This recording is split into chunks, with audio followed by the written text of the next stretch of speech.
The emergency beacon pulsed weakly through the void, its signal barely penetrating the cosmic static that surrounded the dying research vessel Zenith's Pride. Captain Zektar's 4 eyes tracked the holographic display with growing unease.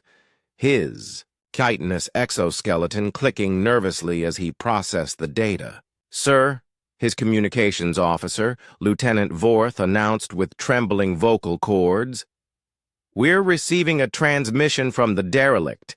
It's from the humans." The bridge fell silent.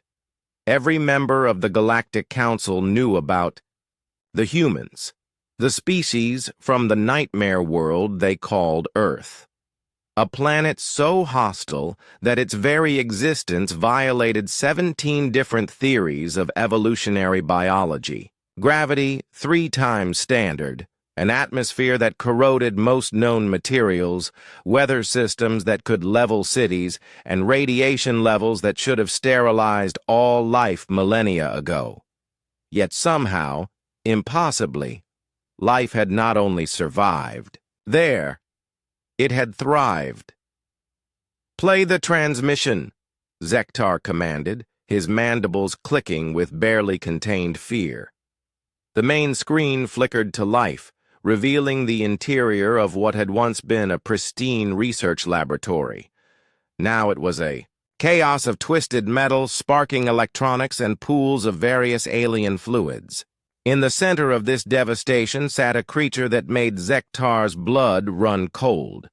The human was massive by galactic standards, nearly 2 meters tall even while seated, with impossible muscle density that spoke of evolution under crushing gravity. Its skin bore the bronze hue of a species that had adapted to lethal solar radiation, and its eyes, those predators' eyes, tracked with the cold intelligence of an apex species. But what truly terrified Zektar was the human's condition.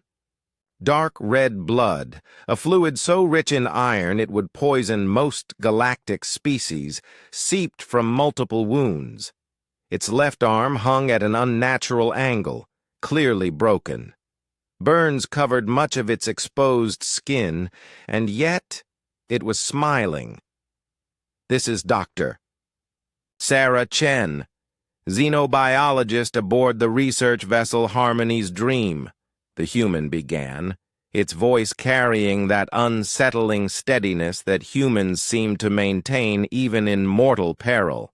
"If anyone receives this transmission, please relay the following information to the Galactic Biological Survey." Dr. Chen paused to cough, and Zektar noticed flecks of blood on her lips. By all medical understanding, this creature should have been dead or at least unconscious from shock. Instead, it continued with clinical precision. "The entity we discovered in the Kepler 442 system is not, repeat, not, a silicon-based life form, as previously theorized. Our analysis confirms it's a quantum parasite that feeds on neural activity. It infiltrated our ship approximately 72 hours ago." Behind Dr. Chen, something moved in the shadows, something that made Zektar's entire crew recoil in horror. It was formless, constantly shifting, with appendages that seemed to phase in and out of visible reality. The quantum parasite that had terrorized 3 star systems, destroyed dozens of ships, and sent entire species fleeing in panic. "The creature appears to be highly intelligent and capable of manipulating matter at the subatomic level," Dr. Chen continued, apparently oblivious to the monstrosity creeping closer behind her. "However, I've discovered something the Council needs to know." The parasite's appendages reached out, making contact with Dr. Chen's back. "Most species would have been instantly paralyzed, their nervous systems hijacked, and their consciousness consumed." The human merely winced slightly and continued talking. "It can't fully process human neural patterns. Our brains evolved under conditions so extreme that our thought processes are incompatible with its feeding mechanism. It's like trying to digest poison." Zektar watched in fascination and growing horror as the parasite's appendages began to smoke where they touched the human. Dr. Chen reached behind herself with her good arm and impossibly grabbed one of the writhing tentacles. The creature is also highly vulnerable to the electromagnetic signatures generated by human neural activity. Direct contact appears to cause it significant distress. The parasite shrieked, a sound that somehow transmitted through vacuum and made every member of Zektar's crew clutch their auditory organs in pain. Dr. Chen's smile widened. Additionally, I've discovered that concentrated doses of human adrenaline, which our bodies produce in massive quantities during stress, are toxic to the entity's cellular structure. She held up a medical injector with her good hand. I've been mainlining pure adrenaline for the past 6 hours. The parasite was now writhing frantically, its form becoming increasingly unstable. Where Dr. Chen touched it, its matter was actually dissolving, as if the human's very existence was anathema to its being. I want the Council to understand something, Dr. Chen said, her voice taking on a harder edge. This thing has killed thousands of people, sentient beings with families, dreams, hopes for the future. It treated them like livestock. She stood up, her broken arm dangling uselessly, and faced the camera directly. Behind her, the parasite's death throes were becoming more violent, its form beginning to collapse in on itself. But it made one critical error. It attacked humans. Dr. Chen raised the adrenaline injector like a weapon. We don't just survive on death worlds. We are the death world. And when something threatens the innocent, she plunged the injector into her neck, and her eyes went completely black for a moment. When her vision cleared, they burned with an intensity that made Zektar step back from his own screen. We become something worse than any nightmare evolution ever produced.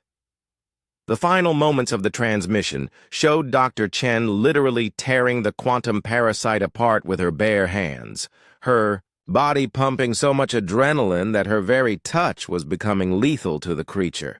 The entity that had terrorized the galaxy died screaming, destroyed by a single wounded human who refused to give up.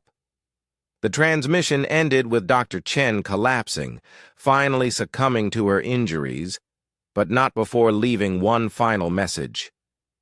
Tell the Council that Earth stands ready to help. We've been waiting our whole evolutionary history for something worthy of hunting. In the silence that followed, Zektar realized that the galaxy's understanding of humans had been completely wrong. They weren't just survivors from a death world. They were the reason it was a death world in the first place. Sir? Lieutenant Vorth whispered. Should we proceed to assist with rescue operations?